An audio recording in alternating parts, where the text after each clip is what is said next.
Con la paura scatta l'allarme con il suono delle sirene, il sistema antincendio inizia a sparare polvere bianca e il panico. Si parla di una deflagrazione a scuola.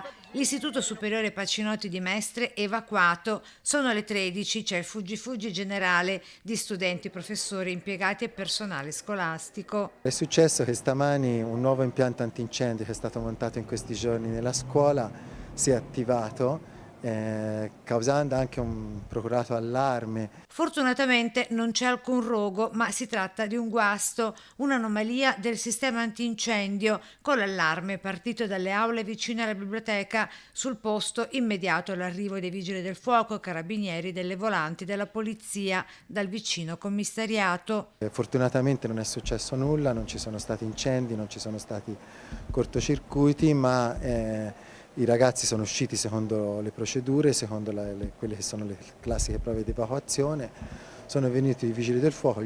Il fumo, generato dall'erogatore di spegnimento automatico, è a base di sali di potassio che in caso di incendio in ambienti particolarmente delicati ha il vantaggio di limitare i danni. Probabilmente è un difetto di impianto o qualcosa che lo ha attivato ma di cui non siamo riusciti a comprenderne le cause, faranno ulteriori accertamenti per vedere di che cosa si tratta.